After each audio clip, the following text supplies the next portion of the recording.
I'm Holly Constant. And I'm Maddie Hockaday. We really love Parks and Rec, and we really love behind-the-scenes details. So we're researching everything from DVD extras like deleted scenes and commentaries, plus interviewing cast and crew who actually worked on the show. We also bring on guests and friends to geek out about everything parks. So join us, you tropical fish. This is literally the best Parks and Rec rewatch podcast. We're your park pals.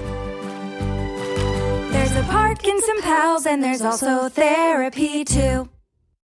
Okay, hi, we're starting. This is crazy. What am I even doing here? And also, why am I nervous? How did I used to get up on stage in front of people? That seems crazy. Why? Why are we doing this again? Anyway, okay, so I'm going to get right into it. Also, a couple of housekeeping things. You're going to hear my regular voice, but I'm recording this on, if you care about the audio, okay, whatever. If you're wondering, why doesn't it sound better or good or something, it's because I'm using the mic to record for the podcast that will come out in a couple weeks or whatever, and regular audio for you. Okay. Side note, couple of housekeeping moments. You may or may not have noticed that I am wearing a wonderful shirt called Park Pals Podcast. That is what the shirt is called. And there's multiple... Do you like how I motioned to that area? There are also some really cool merch things coming out. I'm waiting for the final products, so I'm really hoping that will happen soon. And again, I don't even know why I'm nervous. I'm just thinking about that because... this is the first time, and you guys are going to take some time to get used to me going live potentially. So I hope that you guys enjoy it. Oh my God, Ren, hi, hello. This is the first time I'm doing this. This is going to be 2 hours on here. Okay, anyways, so I'm drinking my wine out of a Park Pals mug. I've got my Park Pals shirt on, and there are stickers that will be out. I'll post all that stuff. Okay, so I'm just going to run this like a regular podcast. First of all, rate and review. Bonus podcasts are up if you want to do the $3 a month. Catherine is amazing, and Catherine's probably not watching this at this moment. Actually, I know that she's not, but she might watch it later. Has been awesome and giving me really great suggestions. So please, please, please, tell me what you want to talk about, and we'll talk about it, and I'll start a whole other forum. So that's bonus pods. Okay, I have a bit of a recap from the last episode. Now, I do want to mention that if you are following along on Apple Podcasts or Spotify or whatever, you might notice that this episode is not consecutive. So the last episode I think that was released was The Comeback Kid with Crystal Dockery, which is the one on the ice skating rink. Oh my God. Amazing. But this one that I'm going to be doing is Lucky, the one with Sean Hayes, the one where Leslie's like, we need to be lucky to win a campaign kind of thing. So I'm just going to go, that's the order that we're in of recording, not of releasing. So I just hope that you enjoy and have a fun ride with us anyway. So from the last episode that we did, Chris Regan, who played one of the political pundits in the last episode on Purd, sent in an amazing voice memo of how he got his job on Parks and Rec, how he worked through getting called and being on set and all these things. So I'm going to go ahead and play that. And mind you, it is 5-ish minutes long, so if you need to put it down and go do something, then just have it on the background. But it was so wonderful, and I'm excited for you guys to hear it.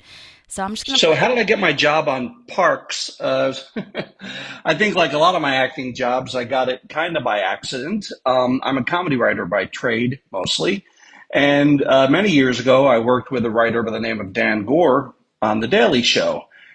And he left around 2001. I stayed until around 2006 or so. But we stayed in touch over the years. And subsequently, I had moved to Los Angeles. And at one point, Dan went on to write for Parks, obviously, for many years. But at one point, he was doing a pilot for a network. It was a multicam pilot. I believe it was about a family of doctors, which I believe Dan comes from. But he called me in to work on his pilot for a day or two. And that's something that's kind of common when you're doing a pilot. You bring a bunch of comedians, comedy writers in, they pitch jokes and see where they can punch up and this, that, and the other thing. But a few weeks later, I got a call from Dan on a Sunday, and he said, hey, it's Dan. Hey, tomorrow, can you help me out with my Parks episode? And I said, oh, yeah, sure. He's like, oh, okay. Wardrobe will give you a call. And then he hung up the phone. And I'm like, Wardrobe? So I got a call from Wardrobe later, and apparently I had a part in an episode that Dan wrote and that he was going to direct. I believe it was the first one he was going to direct. So there wasn't any kind of audition. The fact that I was shooting the following day or the following Tuesday or something makes me think that the real actor dropped out. But whatever happened to that guy, turned out it was very advantageous for me. And yeah, that's basically how I got cast. So what was my day on the set like? Like any day I'm on a set, it was kind of nerve-wracking, but it was a pretty long day. Started with wardrobe, and they, fitted me for this particular costume, which was kind of a straight down the middle sort of costume. They took my measurements and everything, tried it on, then they took it away and fit it for me, and then I had to go into the hair and makeup chair, and the woman who was doing my hair styled it in such a way that I thought it was pretty, I thought it looked pretty good. But then she told me halfway through that the look they were trying to get with Parks and Rec, particularly for people on the news, was sort of an outdated look. They said they were kind of going for sort of a 1990s feel. But whatever, I thought I looked pretty good. And then I was just kind of walked back to my camper, my dressing room, which was pretty nice and spacious. And on the way there, I got to meet Catherine Hahn, who was also shooting that episode that day. She was very, very nice. I got to meet Rob Lowe, who is just a beautiful man. I have to say, he's one of those guys who looks like he has a light bulb inside him that's on. He just sort of glows from within. He was very kind and very friendly. And then, I went back to my camper. They then dropped off my wardrobe. I put it on. And then I proceeded for several hours because, these things happen when you're shooting. There are delays and delays and delays. And for 7 hours, I just worked on delivering my lines every which way I could possibly do it. Occasionally I was sort of doing kind of a stuffy Fox News character. Sometimes I was doing it as myself. Sometimes I was trying to do it as what I imagine a local guy on the news would sound like. And then after several hours, someone finally knocked on my dressing room door, and I left and I went to the very, very big sound stage, and there was the news set. And Perd Hapley was already there, and the actress I was acting opposite, she was there as well. And I sat down and I spoke to Dan very briefly, and I just asked him very quickly, like, so you thinking Fox News, local news anchor, me? He's like, just do it like you. And then he ran and went behind the camera, and we did a take or two. And Dan came up and said something or other to the other actors I was working with. And then he just turned to me and said, speed it up. And then he went off behind the camera again. So I sped it up. And we did a couple of things. We shot that whole sequence for, I don't know, we spent maybe 45 minutes on it or so. And I was happy because it was a cold open, which meant that it probably wouldn't get cut. And ideally, I probably wouldn't get replaced. But we did the shoot, and I felt really, really good. And I was excited to be a part of such a good show and such a well-loved show. And then I was walking off, and I bumped into a guy who was Dan's manager. I imagine they're still working together, this guy named Dave, who I've known for many years. And he mentioned to me that if I weren't able to make it, he would have had to play my part. So needless to say, it was a very unorthodox style of casting a show, but I was very happy to do it. And it was a lot of fun. And, to this day, I still have people in my life who I know who just like, hey, were you on Parks and Rec? I'm like, yep, I was on it one time. All in all, obviously it was a very positive experience and interesting because I had interviewed about 7 or 8 months beforehand with the showrunner of the show, Mike Schur, for a position as a writer on the program. And honestly, I had not followed the show really after its first season. And in the week or so leading up to my interview, I just binged it round the clock. And I saw like maybe the rest of the show up until that point. I don't remember what season Campaign Shakeup was in. But I just crammed on Parks and Rec, and it turned out to be a great show. I was very disappointed that I didn't get a job on it, but I guess maybe being on as a character or as an under 5, as they say, someone with 5 lines or under, was perhaps a consolation prize, but it was one I was very grateful for. So that's kind of my parks experience in a nutshell. And again, my name is Chris Regan. I am a comedy writer. Watch Family Guy if you can. I've been a writer on that show for 11 seasons now. And you can find me on Twitter, in as much as I'm on Twitter much anymore, at Chris R. Regan. I'm on Instagram at CR Regan. I'm on Blue Sky at, well, whatever that address is. That doesn't seem to be terribly active. But yeah, watch Family Guy, and thanks for listening. Yay! Okay, so I hope that you guys heard that. That was Chris Regan. Also, hi Kyle, hi Virginia. Thank you for joining. That was Chris Regan, and in the last episode, again, this is not in order if you're listening on the podcast. Okay, you'll hear Phoebe. Okay, I always want to close the door, but then I'm like, don't be mean. She doesn't want to have the door closed on her. Anyway, so you'll hear her. I have a blanket. Okay. Anyhow, so that was Chris Regan, and he played one of the political pundits that's on Purd when Catherine Hahn joins the cast. And so he's a writer on Family Guy. I love that he called his trailer a camper, because they are campers. They are campers, but I just never hear anyone say that. So that's really fun. But yeah, let's follow him. I'll tag him, obviously, once this episode comes out and in all the show notes and all that stuff. But he did a great job. I thought they did a great job of his hair and all the things that he was talking about as far as like how they styled him and made it very like 90s Fox News almost kind of vibes. Very choice. Okay. Anyhow, all right, so that was a recap from last episode. Now we're moving into this episode. If you haven't noticed, Maddie is not with me, but she will be hopefully soon. And so she'll send in a summary. I'll play a summary in a moment. But for now, what? You guys, Lucky, Season 4, Episode 18. This was written by Nick Offerman. Okay? The one, the only Ron Swanson. Hello? What the heck?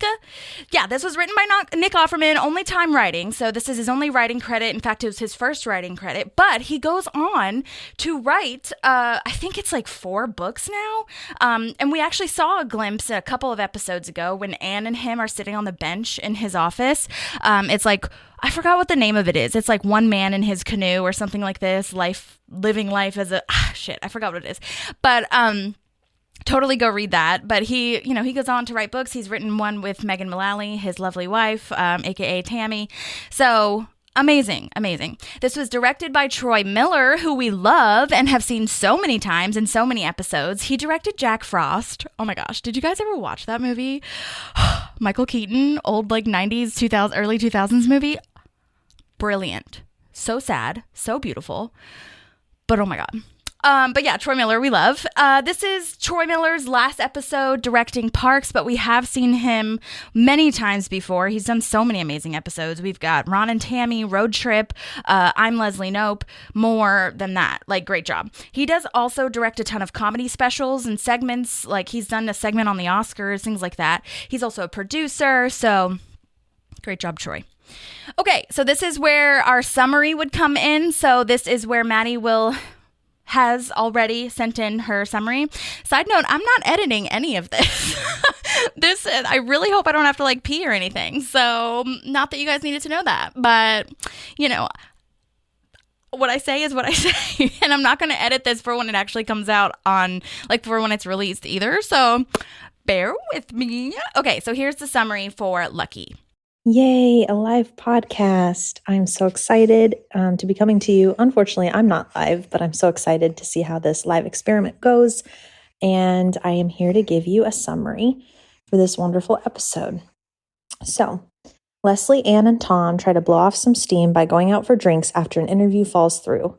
But when the interview is back on, a few margaritas and tequila shots later, Leslie is going to need some real luck for her performance to not crush her campaign.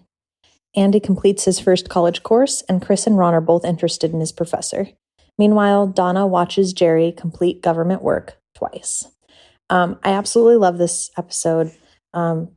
Mainly, I think, because in the end, we really learn that there are people in the town willing to help Leslie the way that she has helped them. And I think that's so few and far between in the series, where we see the town really appreciate who she is and what she's done for them. So I think this is just such a wonderful moment for them to help kind of save her campaign from this disaster. I'm totally on Leslie, Ann, and Tom's side here, where they, they need to blow off some steam. They've been working really hard.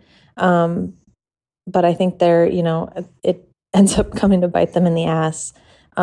This little side plot of Ann and Tom at this being the longest they've been together for 48 hours, I think is hilarious. And it's also like, we've talked about in the past, Holly, like, why are they together? Like, this is a huge red flag. If you're only staying together for less than 2 days at a time, like, are you really supposed to be dating? And then I wanted to hear your thoughts, Holly. So when you get there in the episode, I wanted to chat about this whole should Ron tell Chris thing. Is it really his business? There wasn't really, they didn't even go on a date or anything like that. I'm interested to hear your thoughts. I do appreciate the sentiment of, Chris is in a low place right now. So Ron, you should maybe, at least let him know that Linda's not in the place to be dating right now. Like, hey, this is kind of where she's at. But yeah, I don't know. It's just interesting to me too, like that needed to be shared. So, I don't know. I wanted to talk through it because I'm not sold on a certain position, but was interested to have dialogue around it. Love this side plot with Donna and Jerry. My favorite line that sometimes I use in this episode is when Andy is in his test, his conversation test, basically is what it is, with his professor, and he answers and says, "Treat, please." I absolutely love it, and I'm so proud of Andy for this accomplishment. So I hope you all enjoy the recollection of this episode, and I know Holly's going to smash it, and I hope this live thing goes well so that when I come back, we can do some. Yay! Yes, we will definitely be doing more. Well, I hope so. Anyhow, okay. Yeah. I'll get there when I get there, but no, you know what? We're here. Why not talk about it? I already told Maddie a little bit about this, but the whole thing of like Ron telling Chris that he had consensual relations with the professor, I feel like it was the right thing to do. I mean, if they hadn't had a lunch together and they hadn't been kind of like, I don't know, talking together all in the same table. And also if Ron didn't like know Chris, like if he had just started working with Chris, maybe, because like that's none of your business if I don't even know you. But like Chris has been like really depressed and he said outright, I'm going to try to pursue this, when Ron knows like that's not going to happen and they aren't necessarily friends, quote unquote. But I think there's a respect there. And I think that's the right thing to do. So you guys can disagree with me if you want to, but I think it was nice of Ron and a nice little arc moment. And yes, love Donna in this episode. So amazing. We'll get there when we get there. Okay. Also, jumbo margaritas. I am so obsessed with that name. I don't know that I'm sure I've seen a jumbo margarita. I've had to at some point, but I just don't feel like I've had a jumbo margarita in a minute, or a flaming tequila shot on a random ass Tuesday, or whatever the heck they are, whatever day it is. Anyhow, I would like some of those. Okay, so let's get into the episode. Okay, so this cold open is amazing. Leslie is trying all the different interview outfits. I have been asked before what my favorite cold open is, and I do have to say that one of them is where she is rapping Parents Just Don't Understand. Like, the whole cold open, it's like a good 2 minutes long. Parents just don't understand. And after she's done, Ron is like, someone's on fire in the park, and that one's so funny. But this one, close second, man. All of these are beautiful and wonderful. All these outfits, what I mean to say. But anyway, this really reminded me too of, if you watch The Office, the fashion show at lunch. But it's not at lunch. There is a deleted scene here, okay, where they share that they went to a store called Lady Place, and they have like 15 bags that they're all carrying. And by all, I mean Tom and Leslie all come in carrying 800,000 bags with the title Lady Place on the bags. A place for ladies. And Leslie says that in the deleted scenes, which is amazing. And then Tom, it's kind of weird. Tom is like, yeah, Mommy went to Lady Place, and whenever something went out of style, she returned it. Mommy? He's literally saying mommy. And Anne calls him out on that. But I noticed it too before she even said that. I was like, mommy? Okay. What is Tom's backstory with his family? Have we talked about that? Am I crazy? I mean, I know he's from one of the Carolinas, which I think they pulled from his real life because Leslie's asking where he's from, like what his ethnicity is or whatever. And he's like, I'm from South Carolina. But I do wonder what Tom's backstory is with family. Phoebe's wanting to talk. She wants to know too. So I'm going to let Phoebe talk. Okay, so let's see. Blah, blah, blah. I was wondering too, wouldn't the clothes be like sweaty or like dirty or bad or something by the time it went out of fashion? So like mommy couldn't return it anyways. Also, is this where Tom got his rent-a-swag idea? Some little family inspiration there, maybe? I don't know. Maybe she was only wearing the stuff for like a week though. So maybe that's how the rent-a-swag thing kind of got in his head. I don't know. But anyway, okay, so I did ask Kirsten Mann, who was the costume designer for this episode and for this series, rather. We actually interviewed her, so if you're interested in talking to her, please go and listen to that episode. I will link it in the show notes when this comes out, or I'll post it again or whatever. She's amazing. But I emailed her and I asked her if she had any memories of this day. And her email said, "Hi, Holly, I do remember that day. It was so much fun, and Amy looked good in everything. No matter how wacky, and as I said before, she's game for anything. A costume designer's dream." And then she asked if Amy had directed that one. But no, Troy Miller did, because Amy has written and I believe directed a couple episodes too. But yeah, I mean, that sounds so like Amy Poehler. Like she'd just be down to try on anything. She has this yellow dress with the huge belt, this American like beanie thing with the flag, and she dresses like Sandy from Grease, which is one of my all-time favorite outfits that Leslie has ever worn in my entire life, with the little red like neck scarf thing. And yeah, this is where I wrote in my notes before the deleted scenes. I was like, how did she get all these outfits? Did she just have them? She bought them specifically for this. But it must have been so fun to play dress up like that. We'll talk about the nympho thing in a moment. Okay. She says, she has this talking head where she says, to win an election, you have to be good and you have to be lucky. And lucky is the name of the episode. And don't we just love, well, I'll speak for myself. Don't I just love when an episode or a movie or a book even has the title of the thing in a line of the thing? Isn't it great? Isn't it? All right. Okay. So yeah, Lucky is the name of the episode. And Buddy Wood, who we don't know who Buddy Wood is at this point. We don't know that it's Sean Hayes. We don't know. We're getting there. Yes, that is a spoiler. If you're not... I should have had a disclaimer. Most of you already know, but this podcast is not a watch along as if you've never seen it before. It is a watch because you've watched it 8,000 times. But we do take newcomers, so come on in. Anyhow, Buddy Wood is the #1 morning show in Indianapolis and is doing a series on local elections, so he wants to interview Leslie, which is a huge break for them. This is a big deal, especially for this local election. Like, city council is a big deal in Pawnee, but like, to have it be broadcast over Indianapolis, big deal, big deal. And then we'll find out soon who Buddy Wood is.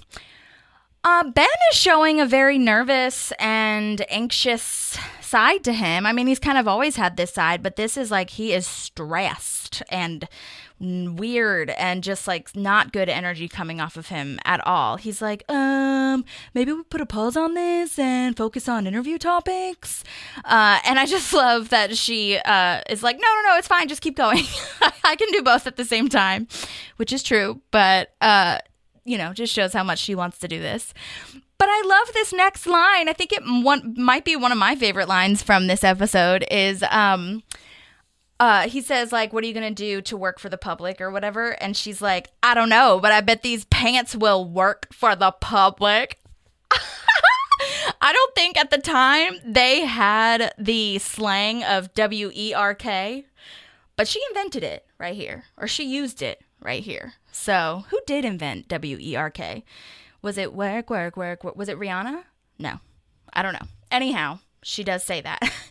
And I love that Ben can't resist smiling at this. Like, he is very nervous and like not into this, but then he's like, okay, I'll smile a little bit at that. I can't. And at this point, she's just having fun. I think like the yellow outfit, I do think she thought that was a serious thing. She was like, we're like, this is professional, right? Even with the American hat, that's fine. And this time, though, with her little grease outfit, I think she's just like, I'm hot, I'm confident, I gotta show them, this is what I'm doing. But I guess she didn't discover when she was trying this on that the back of her pants say nympho in silver sparkly letters. And Tom's delivery, Aziz's delivery, is phenomenal. Nympho means you're addicted to sex, and since it's on the butt, there's other implications. So that's a maybe. So lovely. It's so funny. Tom is such a sleazeball in most of the time, or most of the episodes, but you got to give it up for that. That was really funny. But yeah, and it really actually reminded me of, I don't know if you guys watch Friends. For those of you who know me, you know, but if you don't, I can quote Friends front, back, sideways, whatever. Like, it's one of those shows that I have on the background all the time. I haven't in a while, but it's also a show that this is random, but I watch it in Spanish, actually, which is a really good idea. If you know a show, like every single one of their lines, watch it in a different language, and you will learn so much because they do their slang differently, and it's just like more conversational and maybe not as, classical, if that makes sense, like in a classical class. Anyways, but so it reminded me, if you do watch Friends, where Ross is going shopping with Rachel and Phoebe, and he has this leather jacket that he tries on, and he's like, oh my God, this looks great. And then he turns around and it says, boys will be boys, in silvery sparkly letters. So I don't know where that joke came from or it's such crossover that I notice in between all these shows. But side note, for the Super Bowl, there is an Uber Eats commercial that Ross and Rachel are in. So good. So we'll talk about that later. Okay, let's see.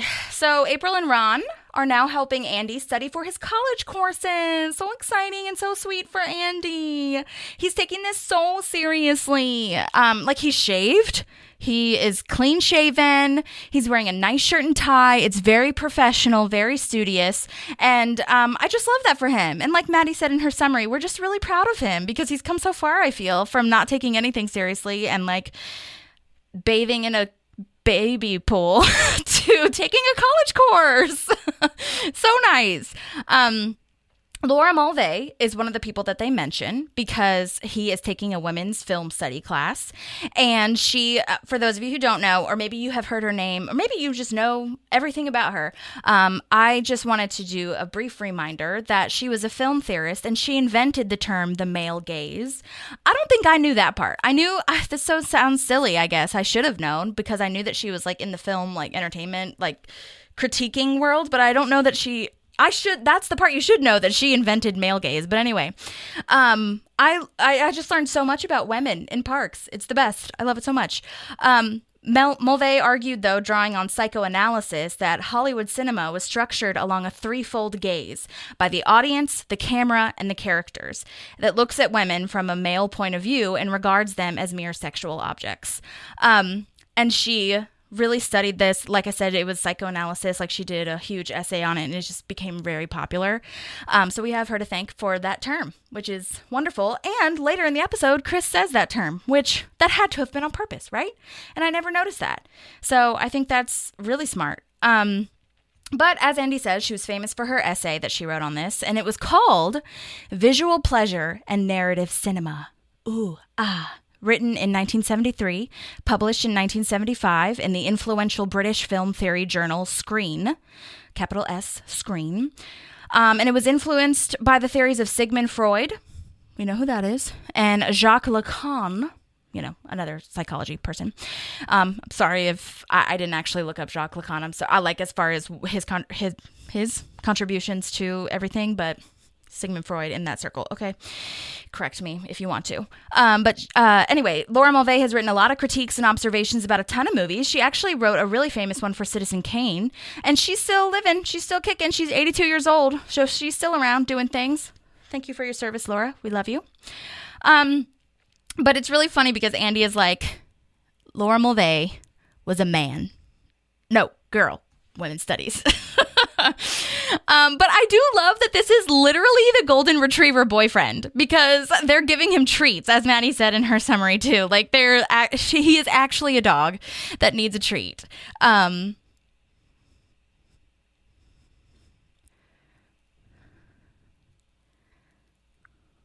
Is it on? Is it on now? Hello? Okay, sorry. I don't know what happened. Okay. Hopefully people are still in. Okay. So anyways, he's literally like a dog, and I just love it so much. All right. So let's see. It's an oral exam, meaning that you have to speak about the topic. I don't know if you guys ever had those kinds of exams in high school. I think it is more of a college thing of like how intellectual can you really apply this to your daily life kind of vibes. But it's just Pratt's delivery of this talking head of like, well, it's an oral exam, so I should be good. And if there's one thing I'm good at of my fantastic, it's talk. It's so good. And then he starts to get scared, and he's like, I'm just going to bail. And April is like, just, if you get nervous, just say, oh my gosh, you changed my life, about any woman, which, to be fair, not a bad idea. It's not a bad idea. And Ron is like, no, you have to face your fears head on. Like, we don't back out. We are strong, and we're smart. We're going to do it. And that will come back later to kind of bite Ron, but also help Ron. You know what I'm saying? Okay. Anyways, all right, so now we are landing on an outfit finally. Leslie comes out of her fashion show, and it's really beautiful, actually. I think it is. I mean, it's just like I love all of Leslie's pantsuits. I love all of her business suits. I love all of her, like, she doesn't wear dresses that often, but I love the gray color of a lot of her suits. Like, I know that's weird and whatever, very detailed, but I think it's great. And Kirsten Mann, who did the costumes, good for you and your team. Okay, so this is the first time that we see Jerry and Donna doing the envelopes in the background, which is great. Love this so much. Leslie, I don't know why she's suggesting so many random additions to the outfit. A bowler hat, an edgy scarf. Is there such a thing as an edgy scarf? Maybe. I'd love to see it. I'm imagining those like tiny little scarves that like Misha Barton from the OC used to wear. It's sort of like Jessica Simpson kind of vibe. That's what I'm imagining is an edgy scarf. Or maybe like the red scarf, the infamous Taylor Swift red scarf. That's edgy. Okay. All right. Ben is really wound up and tight and tense, and he's just like, let's just go no nonsense. Like, let's just be super cash, like super professional. I mean, not cash, super professional. And this is where we learn, oh my God, this is where we learn that Tom and Ann are still dating for whatever the F reason. Can I curse on a live? I mean, I have, but can I say the F word? I don't know. Anyway, she's laughing at his jokes, though. And I'm like, what? Why? Like, whatever. They're doing their thing. They've gone 30 hours without breaking up. 47 hours is their personal best because she went out of town and she forgot that they were even together. Ugh. Why are you doing this? I mean, I get it, though. That is funny. It is very comedic for a comedy show. Just... Are we done yet with this storyline? Okay. Anyways, yeah, it's just not a good thing when you forget that you were dating somebody. So, okay. We get the news, though, sad news, that Buddy has to pull out of the interview because there was a factory fire that he has to cover, and Leslie immediately is inappropriate. Did anyone even get hurt? What the fuck? Oh, I said it. Anyways, so... No one got hurt, I guess, or maybe people did get hurt, but Buddy has to go cover that. And she says sorry. She does say sorry. She apologizes. But Ben is just so upset and disheartened. And so he just keeps pushing, like, you know, we just got to work harder. We just got to do our thing. We got to keep going. And I actually really relate to Ben in this brief moment. Like, okay, we had a setback, but we keep going. We keep working hard. We don't rest. We don't reward ourselves. Let's just keep going. Like, don't even celebrate the fact that we even had the interview in the first place. Like, let's just like get effed up about the fact that it's destroyed now. You know what I'm saying? And so he's like, well, we can come back. We can come back. And he just does not know really what's going on in his head. I think he's just so gone, but they decide to get a drink anyways. And I do feel like it's good. I wrote this in my notes too. I mean, well, I wrote everything in my notes, but it's great to see the kind of balance that we are getting between Leslie and Ben, because I feel like Leslie is usually the one that has that mindset of like, we have to just keep going. I've made a binder about this. We have to, say what we said do what we said we were going to do. You know what I mean? We have to just keep working hard, and I'm going to make a bigger binder, and I'm going to stay up all night and figure out what the next big thing is after Harvest Festival. I feel like Leslie is usually the one to do that, but now Ben is. And now Leslie's the one saying, let's get a drink. Let's blow off some steam. Let's celebrate how much we've worked on this. And so I do think that's really interesting in their relationship to kind of see that dynamic back and forth. And okay, I have a beef with this next quote joke, I suppose you could say. I've always thought about Tom's joke about Boring Club not making sense because he said Ben lost the election of the Boring Club because his speech was too boring. And I'm like, doesn't that mean that he would win? If it was too boring? Does the Boring Club want a non-boring person? Make it make sense. Anyway, that was a long pause. Okay. There is a blue lava lamp in the back. I thought that everyone should just take note of that. That is a thing. Leslie's like, listen, forget it. I look hot. I have pre-interview adrenaline. Let's go get a drink.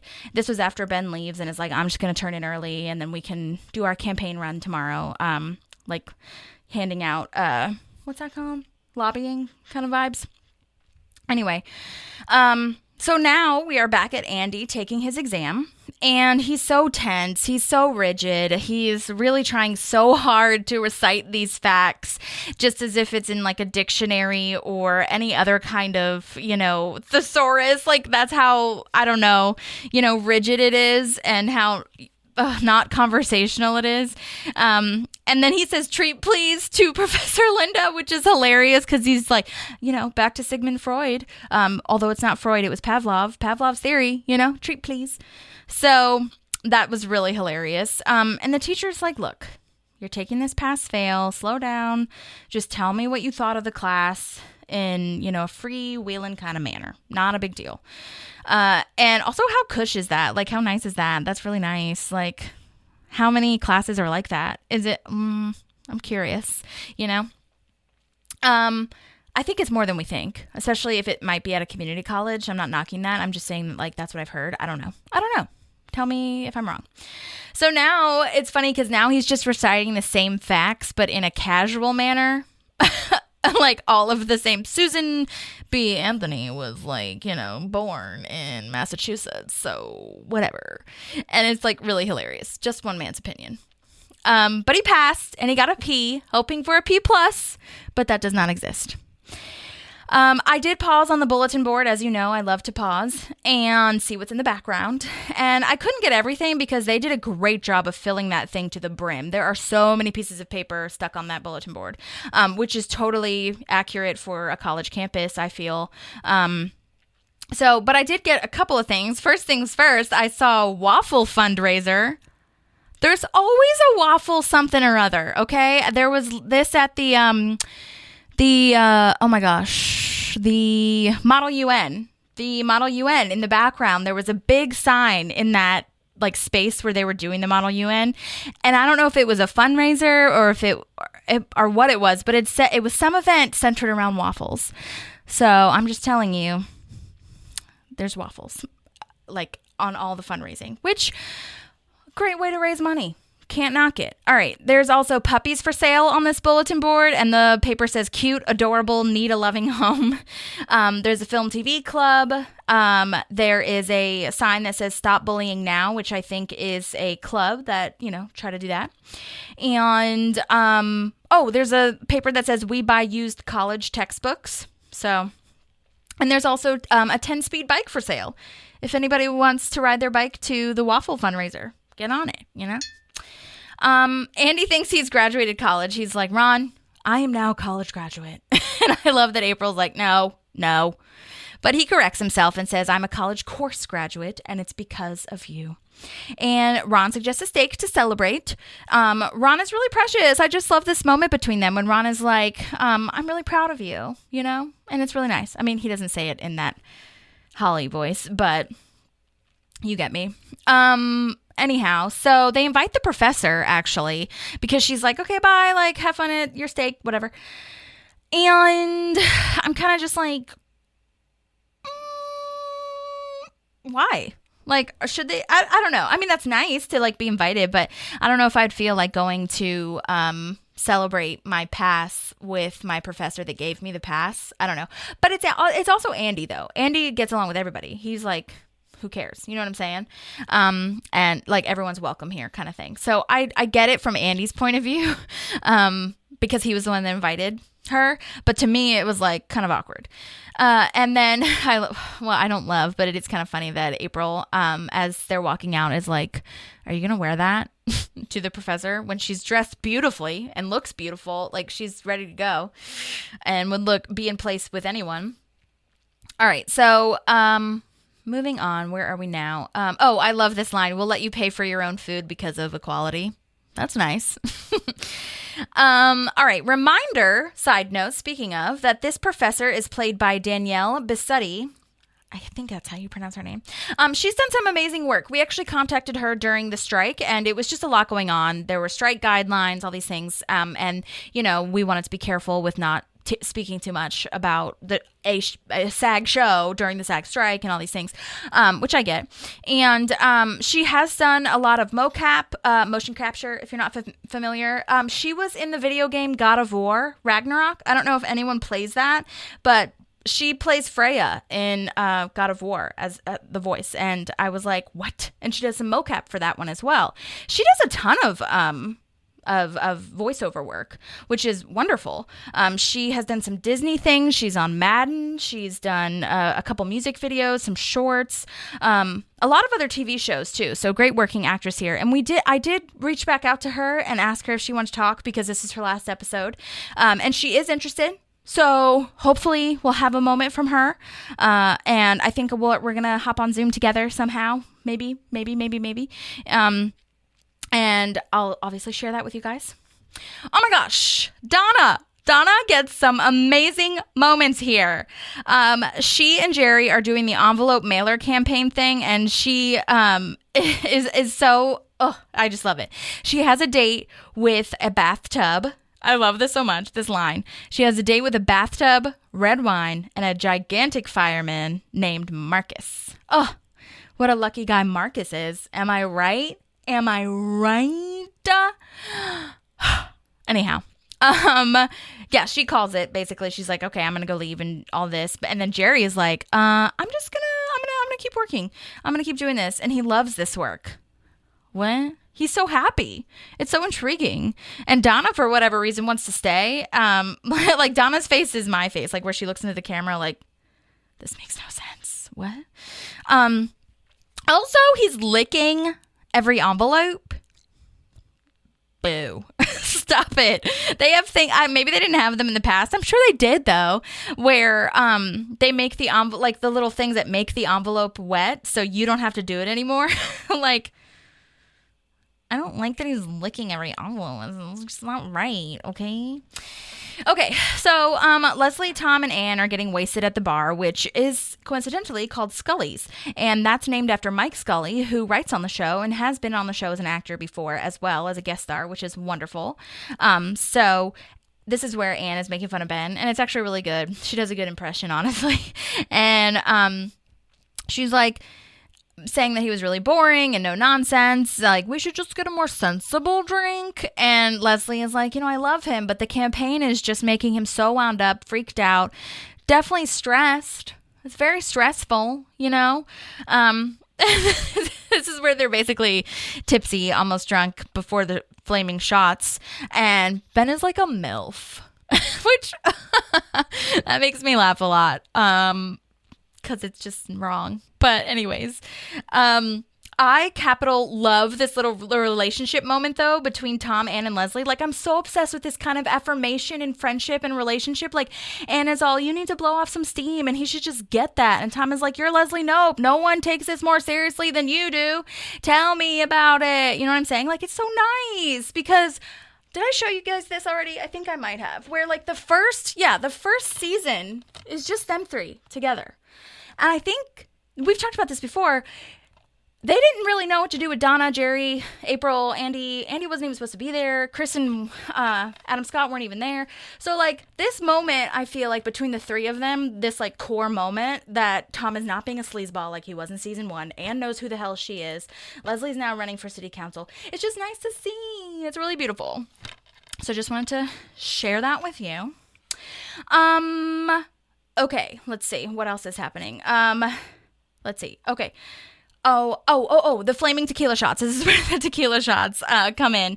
And I just think it's amazing because like I said, I did not anticipate them getting totally smashed when they said they needed to blow off steam. I was like, oh, maybe they'll get a little tipsy. They'll have a couple like beers or whatever. But like flaming tequila shots and jumbo margaritas on a random ass Wednesday or whenever the hell they're doing this. Like, but I get it at the same time because it's not just like drinky drinks, it's like hanging out drinks. It's like we've been working really hard and we had this really great win. Yeah, we lost the interview, but like we're still doing great. You know what I'm saying? It's great. Also, I was gonna say too, I wrote this in my notes, like, you know, that relationship between Tom, Ann, and Leslie. I feel like that kind of relationship sober is awesome too. Like, I feel like shouts to Mia's in here. Sean, hi. Oh my God. I'm going to start performing now. No, I'm just kidding. But no, Mia, Chris, and I, who have all been on the podcast, have this relationship, I feel like, together, like, sober, too. Like, you're, like, so perfect. You don't even understand. And I just love that. So, anyhow, now she's getting a phone call. Hello, Lady Nope. I mean, Leslie Nope. And it's Ben saying that the interview is back on.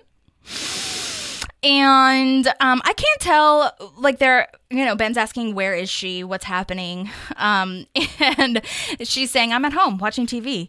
And I can't tell what Anne suggests when she says, like, say you're watching this or whatever. It might have just been gibberish, but Tom suggests, say you're watching Murder, She Wrote. So random. Which is kind of a callback, actually, because I don't know if you guys remember the line where she says that in high school they used to call her Angela Lansbury, but it was like because of her haircut or whatever. And Murder, She Wrote is Angela Lansbury. So a little callback. Don't know if the writers meant to do that, but they're doing it. All right, so then we get news, like I said, that the interview is back on. Oh, God, Leslie needs to get to the airport as soon as possible. Yay, we're so drunky. I mean, lunky. Oh, God. They're all like, oh, God, what are we going to do? We're totally effed. It's too much. And I love the way that she twirls her phone on the table. Like, that was brilliant. I'm sure that was just Amy Poehler doing that. I don't think that was, scripted, if you will. In a deleted scene, though, it's actually great because in a deleted scene, she pulls out her sober chart. Remember the sober chart that she gives to Ron in the episode where he says that he can drink like 12 glasses of whiskey and be totally fine? She pulls out the same chart and she's like, according to this, I should be fine if I was 220 pounds. And Leslie is not 220 pounds. So that's really cool. I mean, I know why they cut it, but I like that they bring a lot back in this episode. This is where Tom has a great idea. Tom does have some good ideas in this one. I'll give him that. He says he still has the rental on the hot tub. So the hot tub Hummer limo thing. So they could use that to get to the airport because I love this detail about the town. Both cabs are busy. There's only 2 cabs and Uber and all that stuff was not around. And even if it was, I'm sure it would not be necessarily in Pawnee. So there's that. Okay, so now they have food. It was a commercial break. Now they have food. Leslie's chugging water. She's doing the drunk nose test thing to see if she can like handle standing up. Anne is drunk totally and doing the diddly diddly diddly swag thing. And this is not romantical to me at all. This is like, we're buds. Like, we're finally like just buddies now. Moving on. I'm going to just move on. You've heard my opinion. Anne and Tom should be over at this point, but I get what they're doing in for comedy, move on. Okay. 33 hours is how long they've been together. Anne has the idea to do a practice interview and for just to make sure that Amy, or Leslie rather, can handle herself with Buddy. And for some reason, she's speaking in a Russian accent. Leslie, in your humble opinion. I saw a piece of Amy and Rashida in this, just being friends, like laughing together. And not as Anne and Leslie, but as castmates, as like coworkers, as friends, And I just really love that because they are friends outside of the show. So I just saw them laughing together, and that was really fun to me because it does make total sense, and it really shines on camera. You can see that they're close. I do wonder though, and I need to ask somebody, I don't know who I would even ask, but I need to know if that was scripted, that Rashida be in a Russian accent, or if that just came out of her. I could see Rashida doing that, I guess, but I also definitely could see a writer doing that. So I don't know, but either way, I'm glad it happened. Okay. So now we're eating at this restaurant with Andy and the team and the professor. And Andy says Ron was the inspiration for one of his papers in the class that he just got a P in. And I love that phrasing. That was one of your most readable papers. What a compliment. Can you imagine? Can you imagine reading one of Andy's papers? Can we just briefly picture that for a moment as him being a golden retriever needing a treat every time? Was it just one sentence? Was it like a paragraph, if that? Hilarious.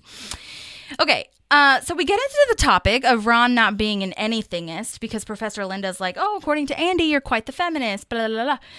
And he goes on to say how he was raised by powerful women. And now that we have met Ron's mom, you can totally see her punching his dad in the face for saying that Eve came from the rib of Adam. And there is a deleted scene here, actually. So in the, released episode, they kind of pan away as Ron is talking. But in the deleted scene, they focus more on what Ron continues to say, more stories about how apparently there was a foreman at the steel mill who was a woman, a forewoman rather. But he doesn't say forewoman, he just says foreman. And the forewoman saved his life. And he also so randomly says, and Serena Williams is excellent. So I think that's really lovely to know that Ron is a Serena Williams fan. And then in the name of fairness, I think, or maybe just honesty, Ron is like, but not all women are great. My 2 ex-wives are both bitches. And then he goes on this super long tangent of how they're bitches and all the things that they've done before to him that are really terrible. Anyhow, so that was the deleted scene. But back to the regular episode, April spots Chris sitting alone at the bar. And Andy is like, yeah, that really looks like Chris, but there's no way to know. We'll just have to ask him tomorrow. How did he pass this class? It was just memorization, though. That was being book smart for a brief second, maybe not street smart. He's combining the two, you guys. We're learning. Anyhow, super funny. So April goes over to him and he says, he's like, I'm not eating alone. I have tons of friends I haven't met yet. Which is such a twofold sentiment. It's super sweet and nice that he thinks that, but it's also that's sad. That's depressing. And he's reading a book about a woman who tried to swim the English Channel with no arms or legs. And that delivery is so good. After April says, that's impossible, I just love Chris or Rob Lowe's delivery of, oh, she drowned immediately. So good.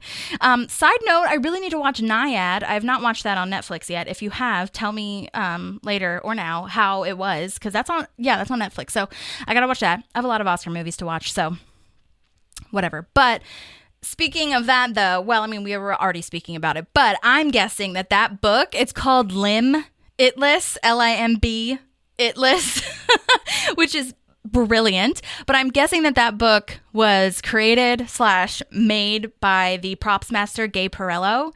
She has done some incredible work and does incredible puns on the book covers. It's so fun. I can't remember what she which the last one was. One of them was Adam Scott's book that he's reading when he's like depressed and like resigns in disgrace. And then the other one is the Air Force Nun. That's what it is. April's reading that when they're trying to do the water fountain test so that people don't put their whole mouths around the water fountain. But anyhow, Gabe Perello, shout out to her because she has created such wonderful props and like creates amazing book covers and all these things that are just like, is that a real book? And every time I Google it, someone else has already Googled it because they're looking for the book and it's not real. It's wonderful. Okay, so April is inviting Chris over to eat with them. And what an incredible arc for her. We already saw this with her inviting him to the movies when she won that, competition or whatever, or they made it into a competition for Leslie's campaign calling. And totally would not have done this last season, or even maybe a couple, 6 episodes ago, you know what I'm saying? Like, she would have pretended not to see him probably, or she would have like told Andy, we gotta go, we gotta leave, kind of thing. But this is really nice. She's like, well, I'm over there with people that you actually know if you want to like join us. It's just like wonderful to see this arc from having watched it and analyzed it from start to finish. This is just so out of character for early April, and it's so nice. It's so cute. I can't harp on. I'll try not to harp on it too much, but it's so nice. Anyway, Chris says bye to this friend at the bar, or friend, quote unquote, and it's just this random guy at the bar, and he's like, bye. And it's so funny because this guy actually has made appearances on the show before. He actually plays, I can't remember if he's been on it before this or if this was his first one. I don't think it was his first one. I think he's been in town halls before. But the most memorable one for me is when they're building a paunch burger like on the lot that Leslie has wanted to save. April's like, their burgers will kill you. And he's like, but they taste real good. That guy. He's been in there a ton of times. And his name, actually, they gave him the name of Bjorn Lurpus. And I'm just, if you've listened to the show before, you know that the character names that they give to these actors or these characters rather, are freaking hilarious. And if you'll notice on IMDb, if you go to this episode, the waitress, who doesn't even have any lines, is also named last name Lurpus. So I think it's like a husband and wife team that they've just randomly created in the background, and no one is meant to know this except for us nerds who, well, me nerds, well, you too, because you're here, but us nerds who are like looking and analyzing all this stuff. But also, I just love that his name is Bjorn. So random. They're just running the town, maybe. I don't know. They're an influential couple in the town. That's what I'll say. You know? Anyhow, this guy, Bjorn, is played by Mike Mitchell, and the Parks production team, like I said, has wanted him, or has asked him back a couple of times. He was in the show Love, which I watched, and I believe it's still on Netflix. I don't know if Netflix was the primary, streamer or production company for that, but anyway, it's on there. Or he was on there. Mike Mitchell was on Love. It's good. And he was in the Tomorrow War. He was in Twisted Metal on Peacock. You guys should follow him on Instagram because he's a good follow. And I actually haven't watched Twisted Metal yet, but he's on that. He actually has a podcast called The Doughboys Double, so look that up too.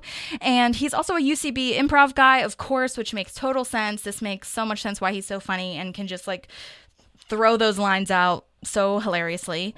And totally in realm with the Pawnee world. So that's him. Okay, so now we're back where Jerry is doing the envelope work, and he's literally a robot on autopilot, just doing his thing over and over again. He's a machine. He is just, he's basically powered by AI at this point. And Donna wants to watch this for some reason. It's so interesting to her, and she cancels her bath with Marcus? But this is what I also love about it. At the same time, she's just the epitome of confidence. She's like, Marcus can effing wait. I'll get him tomorrow, or literally whenever I want to. So whatever she wants to do, she's going to do. And I just think that part is really wonderful. And I love that line of I don't know, Marcus, I'll hit you up when I hit you up. It's just I can get it when I want to get it. You know what I'm saying? I just love that of her. And we know that Marcus will come running. So no harm, no foul. To her, anyway. This is when Jerry is basically a glitched robot. Somebody's got to fix him because the envelope box is empty. So he's putting his hand in putting his hand in, until Donna slides the full box over, and he just like keeps going on. It's such a great character moment. This was so brilliant. I don't know if this was Nick Offerman's like idea, because, you know, if you're not familiar, I'm sure most of you are, but like if you're not familiar with the way that writing works anyway, and we've talked about this before, is that like, you know, the writers get in a room together and break the story, is what it's called. Break the story of like what we're going to write on. What's the A story? What's the B story? What's the C story? So like the writer that was credited on, you know, the show, aka Nick Offerman, for this episode, was given this to do the outline, kind of the rough outline of the stories that they pitched in the room. So I don't know whose idea this was, but I'm sure he wrote something, you know, obviously. So I just think it's great because it's such a tiny little detail for Jerry. Okay, so now we are where Ben is talking to an airport worker saying, like, thank you for the accommodation. Thank you for making time for us. And the worker's like, oh my gosh, you know, for Leslie Knope, anything. And I don't know if you guys caught this or if you'll catch it the next time you watch it, but she tried to shake his hand, the worker's hand. She's just like, and then he like pulls it away because she's drunk and he didn't see it. And it was like such an awkward random moment that I love seeing from Amy Poehler. Leslie got them ID badges and has been really involved with making their working lives better and security and just making things better for them. Because, I mean, as rude as Buddy is, it is true that it needs upgrades. The airport, Pawnee, like it needs upgrades. And Leslie is at the helm of that. So we're just really trying. I just love that we're seeing how much and how random. I don't think many people put the airport as part of their platform, but she's putting kind of everything as part of the platform because it's part of the town. You know what I'm saying? So it's really lovely. The actor who says that, who she takes she pulls his ID badge and lets it go. Help you to hop out. The actor is Hal Havens, and he's been in How I Met Your Mother, Justified, Westworld. He's been in the crew of a lot of productions as well, which is really cool. But he did a great job, so we love him. Okay. Now, time to find out who Buddy Wood is. Oh my God. This was played by Sean Hayes. As we know, you all know and love from Will and Grace and Smartless, the podcast. Not that they need my, like, you know, endorsement. Okay, they got Wondery money and Amazon Music money. And I heard Spotify money now or something. Somebody bought them, right? I don't know. Anyway, but Sean Hayes is great. He was on Goodnight Oscar, or in Goodnight Oscar on Broadway, which he had a super big hand in doing. He's a classical pianist, and it looked great. I didn't get to see it, obviously, but it started in Chicago. He'd been working on this for 100 years, and God, it looked wonderful. They had clips of it. It was great. But anyways, I thought it was also cool that we're kind of getting, not really a crossover, but kind of a crossover because Sean Hayes, aka Jack from Will and Grace, is like BFFs with Karen, aka Megan Mullally on Will and Grace. So that's fun that they're all in this little circle together. Nice to see it. Love to see it in our little comedy world. Also, I believe that Sean Hayes would have worked with Amy on SNL at some point because he was on SNL quite frequently. Those sketches in the clothes store with Jimmy Fallon and Will Ferrell that Sean Hayes is in, I can't remember that, like, really upscale store. Anyways, so I'm sure they would have hung out there as well. So yeah, you know who Sean Hayes is. I don't need to go into further detail, even though I just did. All right. Oh, one last thing. Sorry. If you haven't watched the Christmas murder thing on Netflix with all the Smartless dudes, Bateman, Arnett, and Sean Hayes, it did not start as a Christmas one. They had a Christmas like special or whatever the hell, but they had Arnett started it, I believe. And there's like a bunch of different like things, you know, storylines that go with it, but there's the Christmas one is so funny, and it's basically all improvised. They have like a storyline, but it's all improvised for the most part, and like Sean Hayes is not good at not breaking, as you could tell from SNL if you've seen those. So that was really fun to see him really break, and like Maya Rudolph comes in, I think, like a bunch of people come in on the Christmas one, like lots of guests, so that's hilarious. Okay, back to Parks and Rec. Who did this?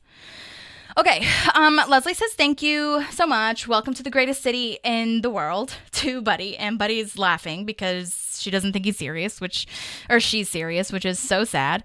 And Sean Hayes did a great job of this. Like, he definitely has that superior air to him. I love how they did his hair. It's very lifted, very tall, and it's so like city. I'm from Indianapolis and you're from a podunk town like 4 whatever hours away. It's very much that, which like you could totally see the differences in them. Also, I don't know if you guys noticed, but Leslie's hair is definitely a little disheveled, a little loose, sticking out. Great touch, a little drunken touch to that.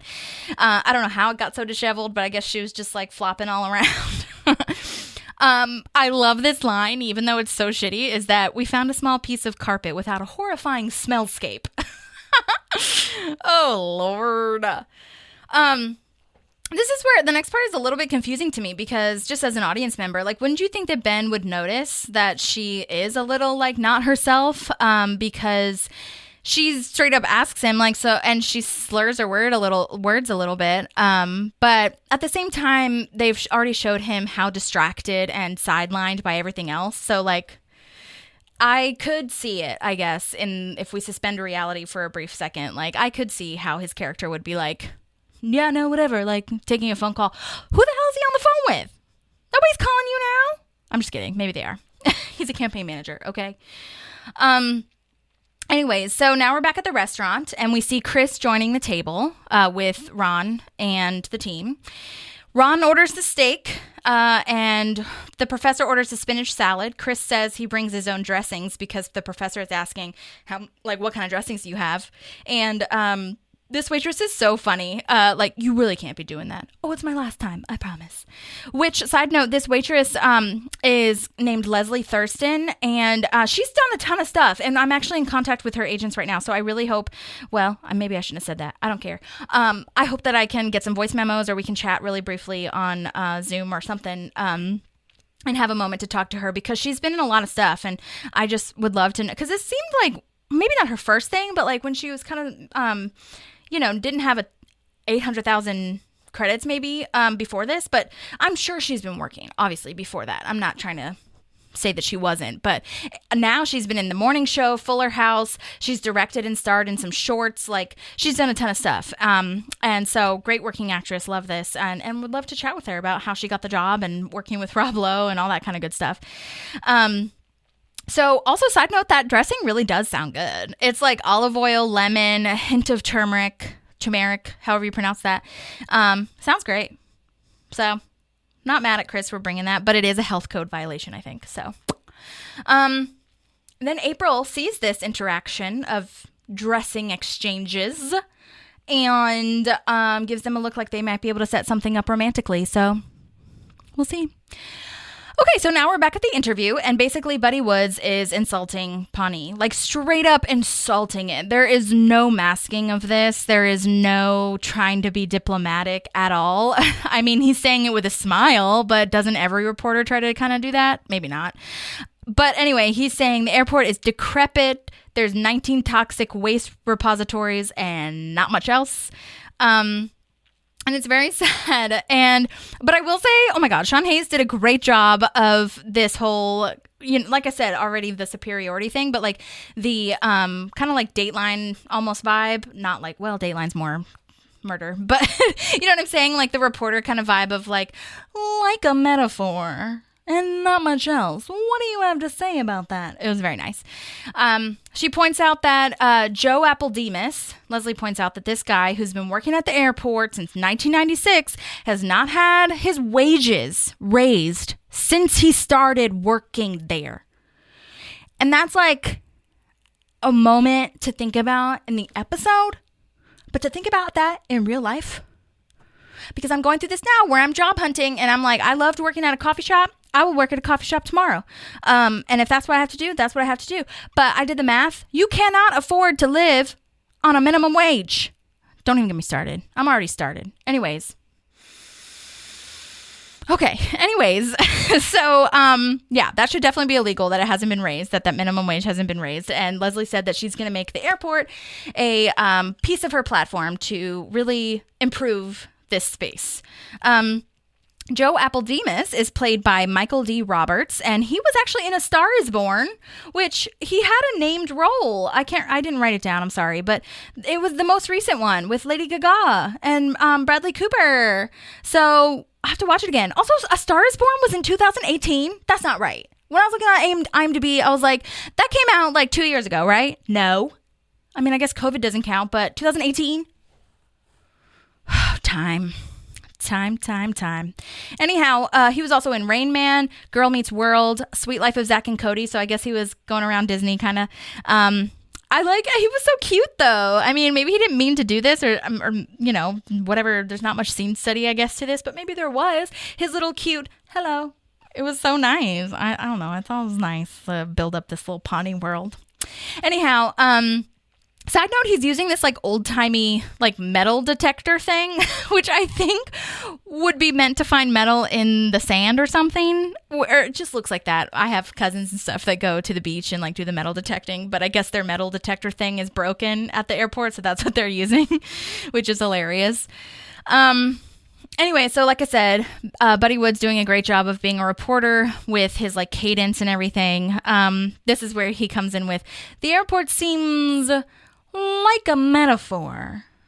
A metaphor is, which is, oh God, so awful and so mean. Just so, Leslie is so below him. But he cuts her off. Like, she's making points and she's kind of doing great for the state that she's in, I feel. And he's just rude. And he's like, are you familiar with the term about metaphor? And he starts like slamming Pawnee. Really? This is where he really gets into it. He's like, they're out of touch. They're out of date. That's what this is all about. The town and the airport like basically suck. Okay, he doesn't say that because he's semi-professional in his language. But basically he is slamming Pawnee right in front of Pawnee's biggest fan. So, woof, watch out. Not only biggest fan, but like mama cub for Pawnee. So, that's going to come out. She does have a good rebuttal, though. Like, I hear what you're saying. It could use some refurbishments kind of thing, but we're going to work hard and we make up for it. Apart from this part, hardworking hands. She can't get her shit together. Oh, God. Okay. All right. So now we're at the restaurant again, and it seems like Chris and Professor Linda are hitting it off. They would make super babies, says Pratt, who is now in the superhero world, which is kind of funny. This talking head really solidifies kind of like April's stance on Chris. Just for me, I know you guys disagree, whatever. Where, I don't know, like she says, I might never have to talk to him again if he dates her. So I'm really trying to get them together because I hate him, not because I like him. Which is not all true. Okay, that's probably like, I don't know, 60% of it, and the rest of it is like because her heart is thawing. Okay. Anyway, so but she is being nice, saying like he needs this. And then Chris says the male gaze thing. This is where that comes back. April says like you have really nice arms, which is so random. But it obviously turns Chris into saying something like real about working out. But anyway, April's like, do you work out? Like, you have really nice arms. And Chris says, I wanted to ask you about it, but, I didn't want you to think I was like getting you with my male gaze kind of thing. I just love their looks to camera. Like, what? Anyways, he inspects her arms and that happens. You have extraordinary caput lateral. What a pickup line, right? A caput lateral, by the way, in case you didn't know, is a part of the tricep, in case anyone cares. There's a ton more that you can learn about it, but really all we need to know right now is that it's part of the tricep, okay? There is the tricep. Okay, well, there's a little bit more. I am me, after all. But there's, okay, well, obviously, the tricep, there are three parts of that muscle in the arm. There's a lateral, or lateral as how he says it, which I don't know. Is that how you really pronounce it? Or is he saying that to be like, Latin? I don't know. Whatever. Lateral, medial, or medial is how it looks. And the long. Those three are the parts of the tricep. He's just saying she's got nice arms. Okay. You got nice triceps, girl? Okay. So Ron orders a third steak. Oh my God. How has he not died yet? How has he not had heart attacks upon heart attacks, stroke upon stroke, cholesterol? How has this not happened? Okay. Third steak. And then he asks to go for after dinner omelets or whatever the hell afterwards. Oh my God. Okay. Moving on. Okay, we are back at the interview again. Ooh, here we go. This is rough, tough stuff. Buddy brings up the affair between Leslie and Ben, and she does a great job of trying to get him back on track. But she's truly, like, I feel, again, I know she's drunk, she shouldn't be, but truly she's a practiced politician. I feel like she can do this in her sleep. She can do this drunk. She can, like, she's not doing so terribly. Like, I feel like I would just be stumbling. I would be stuttering. Well, she's stuttering, but like I wouldn't get any words out. I would just be speaking like I'm talking to a friend, not like to a reporter. She's using the word platform, for God's sake. Refurbishments, you know? Anyway, she says she'd rather talk about ways to improve the town, and he's like, good luck with that. Okay, you're crossing a line, buddy. You already said it. You already said you hate us. Can you just get off of me? Okay. Then it all hits the fan. She gets the crazy eyes, as Tom says, because Buddy just keeps pushing. And he's like, I don't want to talk about the town, even though that's what he's there to talk about. He's like, I want to talk about your affair with Ben, your campaign manager, and how it was a scandal and all these things. But she lets it slip.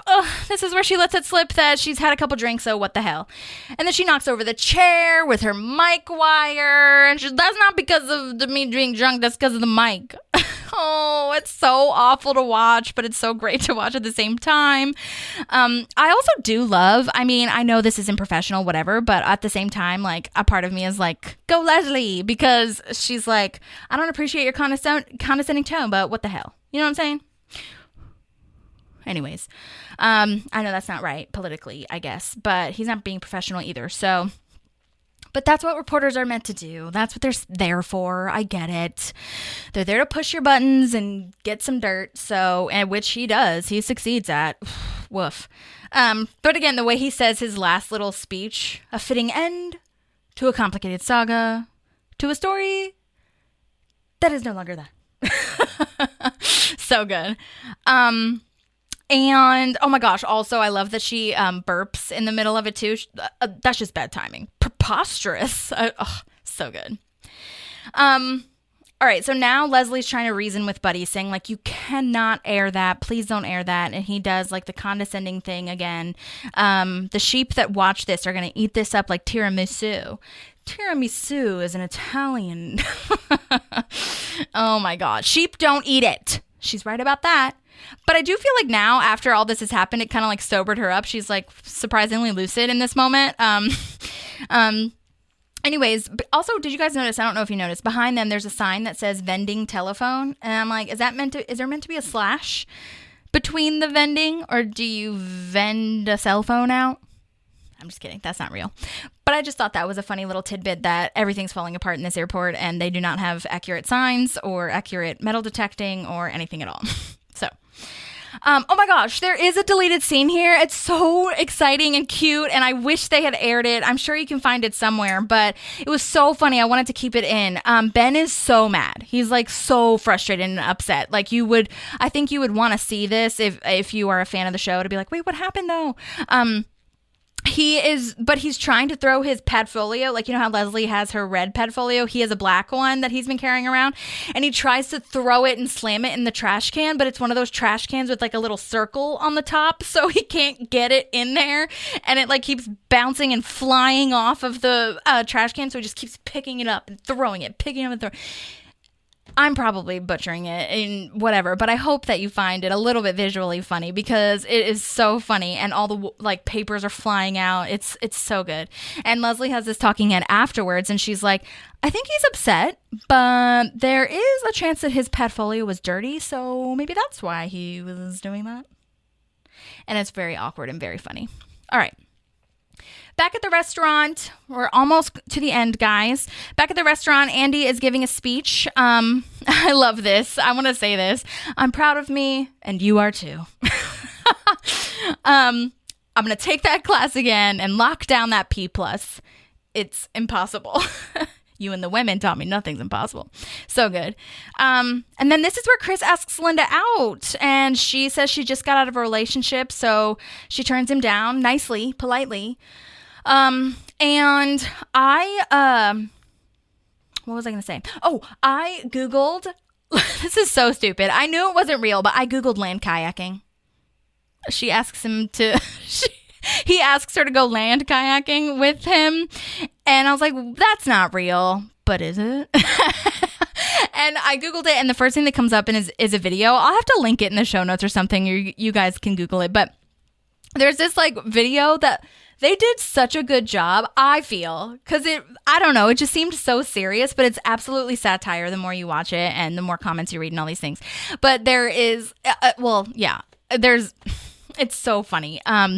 There's like a mockumentary moment where people are land kayaking, like making kind of a sketch of like them going down hills, them going up a tree in a kayak, like he's stuck in a tree in a kayak, like, literally just sitting on the ground trying to move around. And one of the comments actually is Chris's line of like, well, it's more grueling than fun, I just think it's so funny. So you guys check that out on YouTube. I will post it in the show notes. But then she immediately turns to Ron after Ron suggests after dinner omelets and says, or we can go back to my place. Yes. Immediately. I get it though. She can do what she wants. I'm not like, ing her, if you will. Just the situation. It's sad. It's sad. Like if I was April or if I was at that table, I'd be like, oh.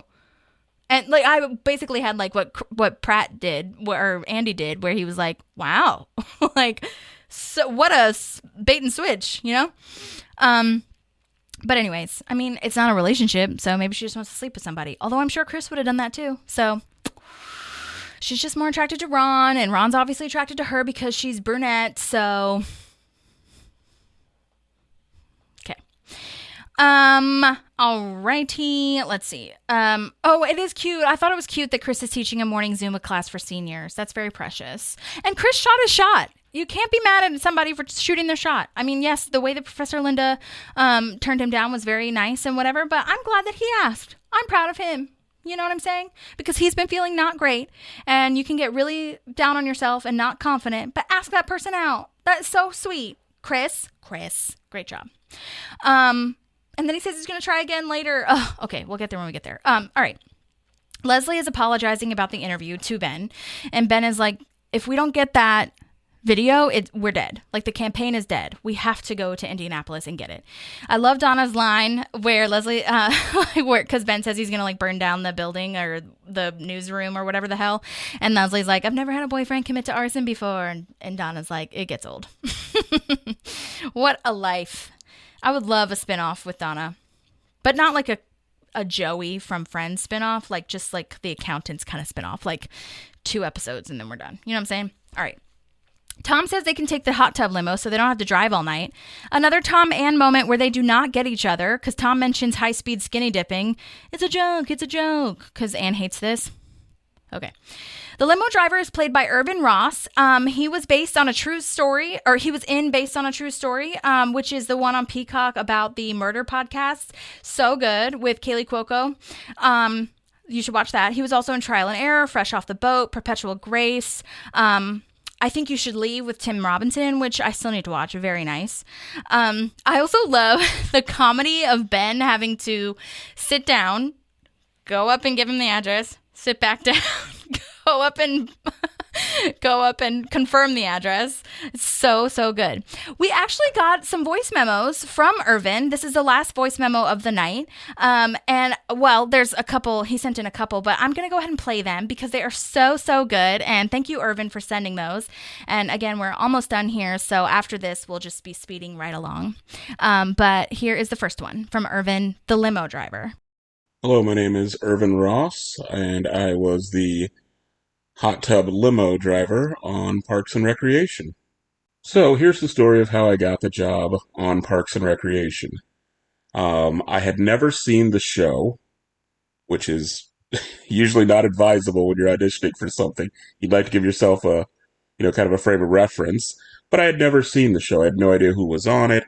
And I had just got an agent and manager in the most impossible way in Hollywood. I was doing background on a show called Californication, and thanks to a clerical error on IMDb, I got full credit, so it looked like I was a recurring actor on the show. And I contacted a manager. They thought I was a recurring character. They signed me, sent me to an agent. Agent signs me. A couple weeks later, it was figured out that I was just background, but at that point, I was already under a year contract. So the first audition they send me on, my first Hollywood audition, is for Parks and Rec for being a limo driver.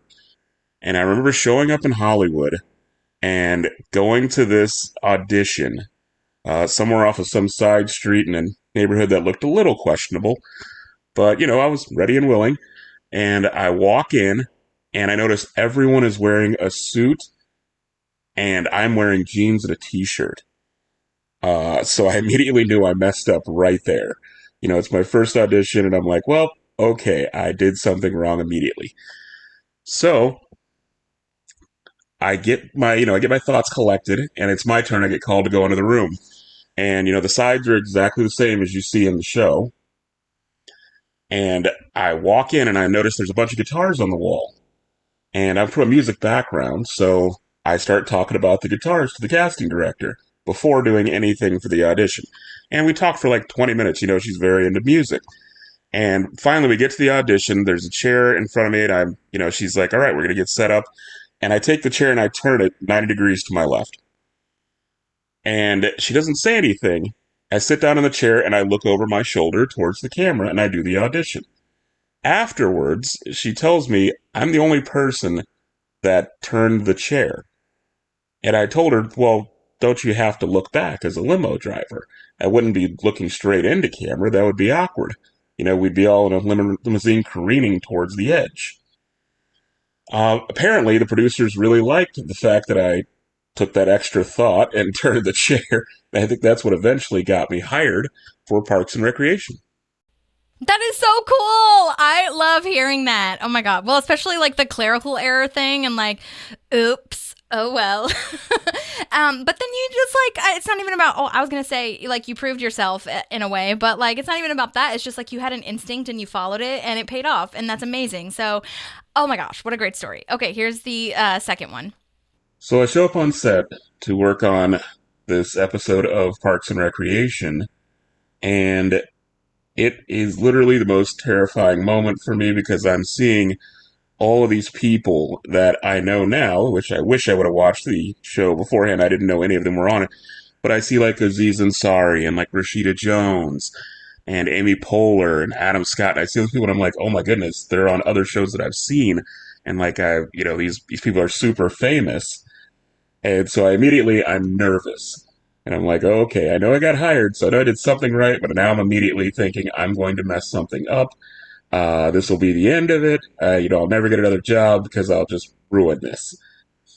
And I'm standing there just kind of nervously pacing, talking to myself, like, I'm like, you can do this, you can do this. And Amy Poehler notices that I'm clearly just a little, about to freak out.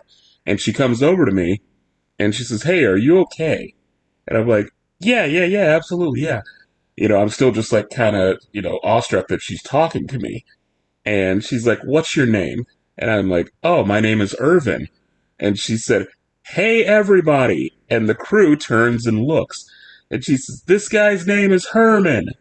And I'm like, actually, it's Ervin. And she's like, oh, his name's Ervin. I fucked up. Go back to work. Everybody goes back to work. And I still love Amy to this day. That's that moment just kind of released everything for me where it was like, okay, don't take this like too seriously. Like this is a fun show. We're having fun. Like you don't have to be nervous, and I so much appreciate her for taking away that anxiety that I had going into that set. The lines from the actual scene that you see, I believe those were the lines in the actual audition, but there were a few takes with different lines. I don't quite remember what they were. And it's because I was kind of jolted when I was sitting in the limousine as I'm sitting back there, looking at everybody in the back, kind of just like, wow, there's There's a bunch of Hollywood stars here. And you know how that feeling you get when something's close to you, but you can't see it? So I got that feeling, and I turned to my left, and there's Nick Offerman. And he is like a foot away from me, and it scared the hell out of me.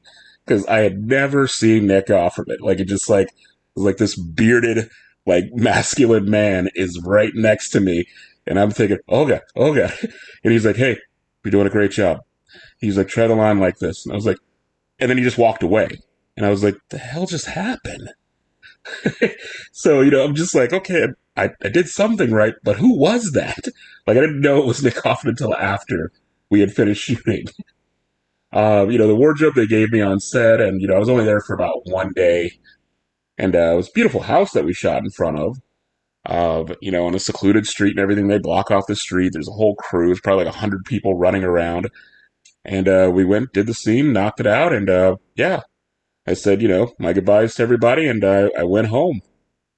Which is so crazy, too, because Nick Offerman wrote it, so to not know, like, oh, I'm getting a note from the writer, it sounds like, oh my gosh, kind of scary, but that's great, whatever. And Amy Poehler, oh my God, that's so nice, just like breaking that ice, making you feel welcome, oh my gosh, I love that so, so much, that's so beautiful, oh my God.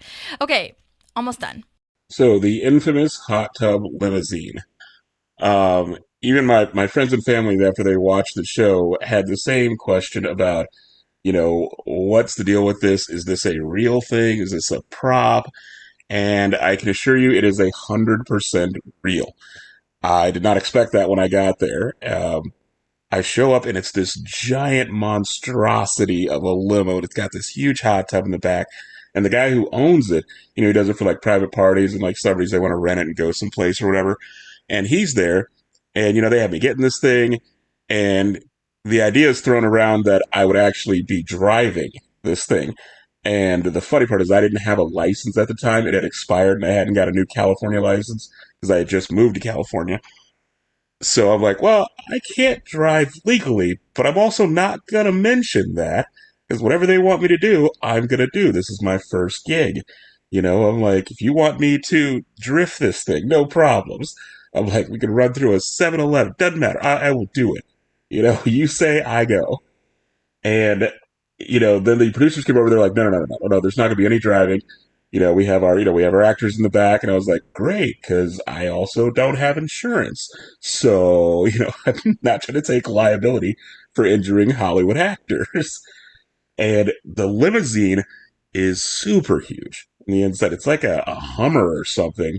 I don't think I've ever been in a vehicle that big, but it was also very, very comfortable, which is, a great thing, good plus. We were sitting in that thing probably a couple of hours shooting that one scene, getting everything right, all the camera angles, reverses, and making sure everybody's dialogue was on. And there was quite a bit of laughter from all the scenes. And, the actors would throw out suggestions and all that. And that limousine, I haven't seen it to this day after that. And it's funny because I kind of wanted to, get some friends together and rent it just to kind of have the fun of it. And I'm not sure if you could actually put the hot tub to work while moving because I imagine the water would just slosh around, even in the terrible traffic that is LA. But that limousine will always be memorable to me. That is so crazy because you guys, if you're in Nashville at all, you may have heard of or seen that they actually do have a party bus with a hot tub in it. It is a real thing. So it does not surprise me that this hot tub is real. So I'm just saying that. And then the very last thing is just where you can follow him on social media. So I'm just going to play that really fast. Well, since shooting on Parks and Recreation, I have actually watched Parks and Recreation. It's a fantastic show. Great cast, great writers, great crew. Really one of those shows that's a game changer, in the realm of comedy. How you get such greatness together in one group. It's still beyond me. It will always go down as one of those amazing shows. And with really, really good people on it, not just Amy Poehler, who I love absolutely. Another great person on that cast that really helped me out that first day was Adam Scott. I took a van ride with him on the way to set. And, I'm sitting there not talking to him. I had recognized him, but I'm sitting there not talking because I'm like, I don't know if I can talk to this person. I don't know if I'm allowed to. And he just started talking to me, and we just started chatting back and forth. And, he's an absolute sweetheart. He's a really good guy, and made me feel very comfortable, working with these professional, giants of comedy. And years later, I would get to work with him again on the show Ghosted. And we reconnected, and he remembered me talking to me on the, Parks and Rec shoot, and had a lot of fun on Ghosted shoot as well. That's when I found out you can't cuss on network television. I accidentally said fuck on camera, so, you learn. You live, you learn. But right now, I'm currently just auditioning and continuing to work. I'm doing some writing a couple pilots right now. I will be doing a roundtable this summer, a couple roundtables actually this summer with local and national headlining comedians for the Columbus Comedy Festival taking place this August in Columbus, Ohio. And besides that, I'm just gonna keep working, It's something I love to do, and I'm incredibly blessed and fortunate to be able to live my dream. Yay, that's so exciting. Oh my gosh. Thank you, Ervin, for sending those in. He also sent me where you can find him on social media. He gave me his Facebook. If you guys want to follow him on Facebook, he said he was totally fine with that. And but he did say if you message him and you're a scammer, then he'll just make fun of you and mess around with you. So but thank you so much for sending that. That is so amazing. I really wanted to know about that hot tub. And it's so nice, if it was real. And it's so nice to hear that Amy Poehler and Adam Scott and Nick Offerman and the whole crew were great. So very happy about that. Back to the show, though. He says he can't take it on the highway, which makes sense. So it'll take a few extra hours. So Jerry, it's now 4 a.m. Donna has to slam her desk to get him to stop. And then he did the wrong campaign letter. Oh my God. Jerry, I was totally Donna in this moment. I was like, oh my God. But he's happy to redo it. He's into it. And I'm just cannot. No. You just wasted so much money too. You'll probably have to tear those envelopes open. You know what I mean? And they're all for naught. Maybe not. Maybe he can do it. Oh God, I don't know. Anyways, now we're back at Buddy Wood's house. Well, we're at Buddy Wood's house. We've just arrived. She's begging him not to air the tape. Clearly, that is an LA type of complex / house. It looks very LA. Turns out the airport in Pawnee lost Buddy Wood's luggage and the crew's luggage. The tape is gone. Thank God for the Minton factory tragedy. Am I right? Also, I was wondering how far away do we think that Pawnee is from Indianapolis? They had to drive all night long, but it took a couple extra hours because they couldn't take it on highways. So I was going to say maybe 4 to 6 hours, something like that, maybe 8, and then 2 hours by flight. Sounds right.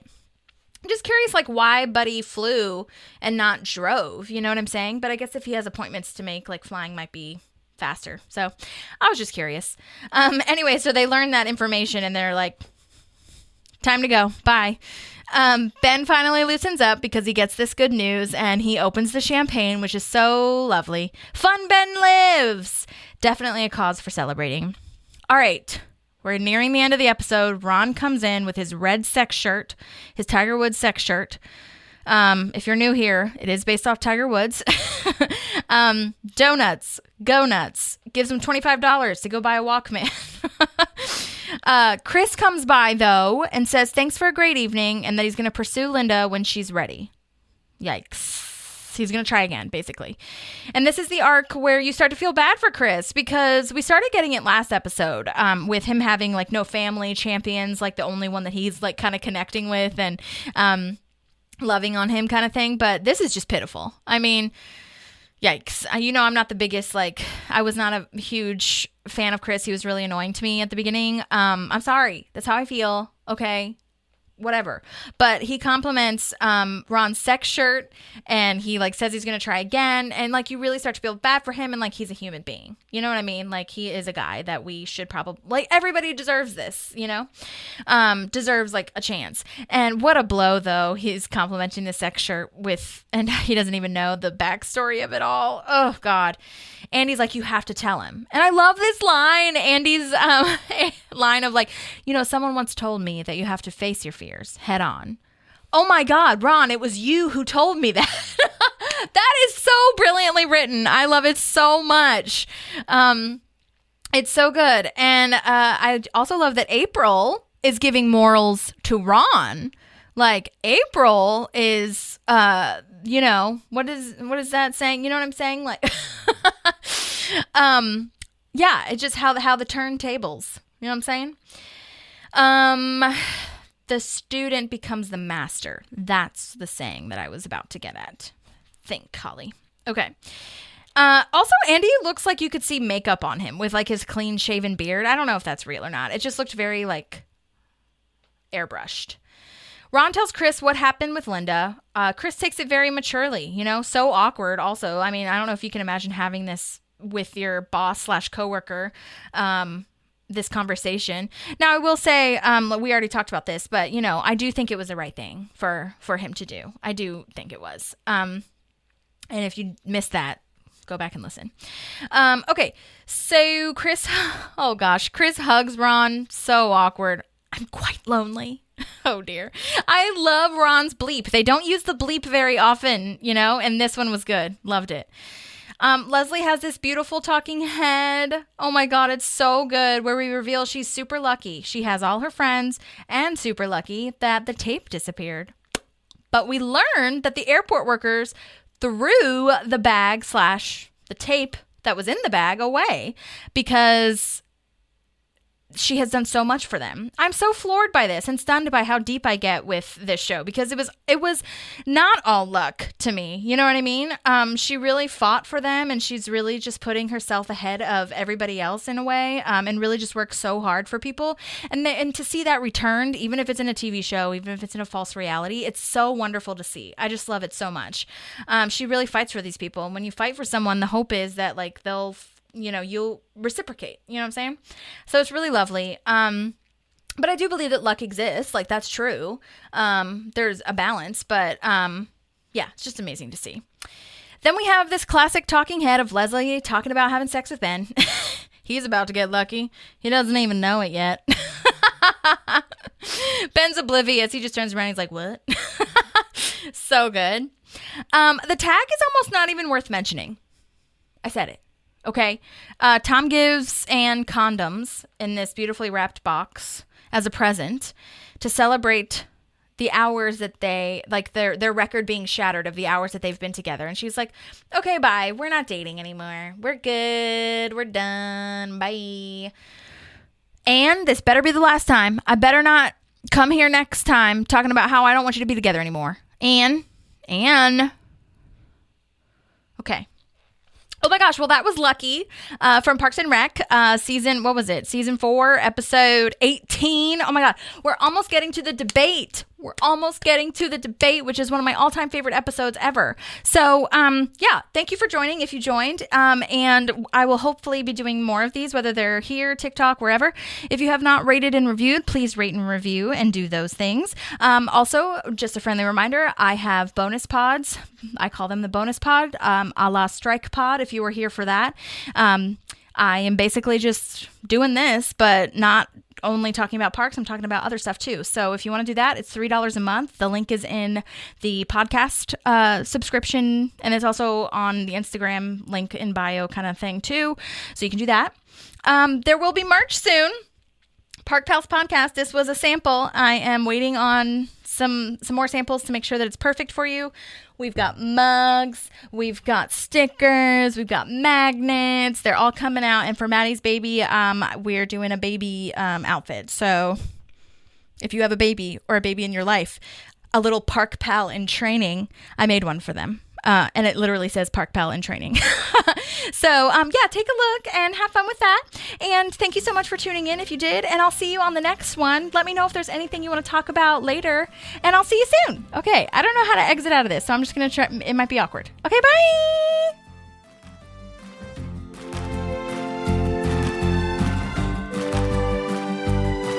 There's a Park and some pals, and there's also therapy too.